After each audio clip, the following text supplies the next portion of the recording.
এদিকে বীরভূমে পৌঁছলেন সোনালী খাতুন। জাতীয় পতাকা হাতে স্বাগত জানানো হয় সোনালী খাতুনকে। বাবার সঙ্গে বীরভূমে পৌঁছন তিনি। বীরভূমে পৌঁছলেন সোনালী খাতুন। জাতীয় পতাকা হাতে স্বাগত জানানো হয় সোনালীকে। বাবার সঙ্গে বীরভূমে ফিরলেন তিনি।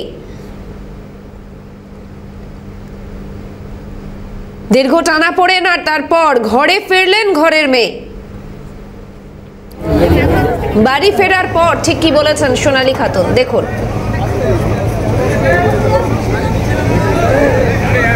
কতদিন ছিলেন?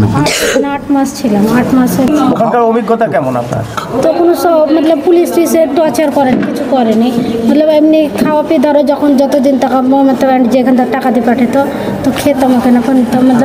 তাও নিজের দেশ হয় বাংলাদেশ টাকা দিত। জেলে যেমনি সবকে যে খাবার একটু দিত, জেলের খাবার তো জানি কেমন ওই দিত, ওই খেতাম। দিল্লির পুলিশ অনেক অত্যাচার করেছিল। আমরা ওদের এত রিকোয়েস্ট করলাম, ওদের পায়ে হাতে ধরলাম যে এখানে বিসেবে যখন জঙ্গলে ছাড়ে ওদের পায়ে হাতে ধরলাম, তাও ওরা কোনো মতেই মানলেন। জবরদস্তি জঙ্গলে ছেড়ে দিলে। দিল্লি যাবেন না যাব। কি বললেন সোনালীর মা, দেখুন। ফিরিয়ে দেন, আপনারা ফিরিয়ে দেন আমার মেয়েকে না আসবে না। মেয়ের 7 মাস হলো একবারে।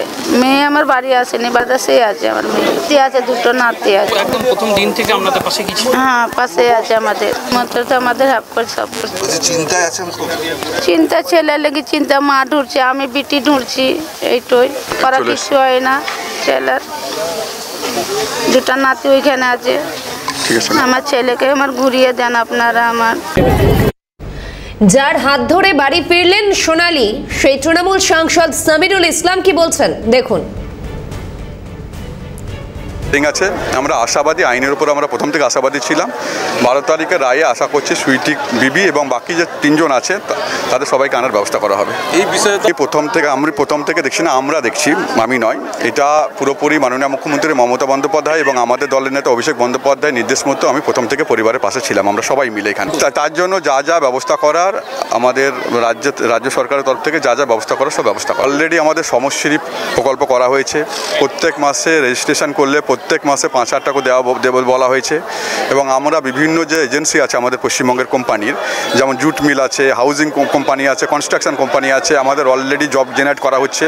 অলরেডি 10,000 জব জেনারেট করা হয়েছে। ঠিক আছে, আমরা সবাইকে করে দেবো এটা। আর সোনালীর ঘরে ফেরা নিয়ে কি বললেন বিজেপির রাজ্য সভাপতি শ্রমিক ভট্টাচার্য, দেখুন। আপনার এ ধরনের 100, 800, 8,000 সোনালীদের সঙ্গে সঙ্গে লক্ষ লক্ষ রূপালী খাতুন ছড়িয়ে আছে। পশ্চিমবঙ্গের আভ্যন্তরীণ নিরাপত্তা শুধু বিঘ্নিত নয়, পশ্চিমবঙ্গের কারণে জাতীয় নিরাপত্তা কম্প্রোমাইজ হচ্ছে। রাজ্যের মন্ত্রী শশী পাজা তার এ বিষয়ে কি মন্তব্য, দেখুন। আজকে বাংলার মাটিতে আমরা আনন্দ প্রকাশ করি, কারণ আজকে সোনালী খাতুন ফিরেছে। সেই তার গ্রামে, রামপুরহাটে, বীরভূমে পায় করে গ্রামে ফিরছে। সংবিধানের জয় হলো।